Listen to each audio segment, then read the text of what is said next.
এতে আমাদের কোটি কোটি টাকার সম্পত্তি সহ আমাদের বিল্ডিংটা প্রায় 2 কোটি টাকার বিল্ডিং ভেঙে ওই নিচে পড়ে যায়। রাতে অন্ধকারে ঘটে গেল এক চাঞ্চল্যকর ঘটনা।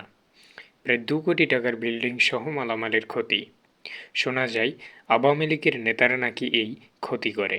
ওদের বিল্ডিং এর নিচ খুঁজতে যে আমার অর্ধেক জায়গা খুঁজে নিয়ে গেছে, নিয়ে তারা এই বিল্ডিংটা ভেঙে ফেললো। চোখের সামনে ভেঙে যাচ্ছে আমার বিল্ডিংটা।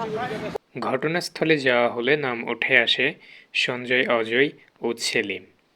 তারা নাকি কাজ শুরু করার আগে মালিকের সঙ্গে কথা বলে, কিন্তু তাদের কথার অনুমতি সঙ্গে সঙ্গে না দিয়ে বলা হয় এখানে পৌরসভার যে আইন এবং নিয়মকানুন আছে সে অনুযায়ী 3 থেকে 4 ফিট দূরত্ব বজায় রেখে কাজ করেন, এতে আপনাদের কোনো সমস্যা হবে না। কিন্তু কে শোনে কার কথা? তারা দিনের দিনই কাজ শুরু করে এবং 2 কোটি টাকার বিল্ডিং সহ তাদের মালামালের ক্ষতি করে।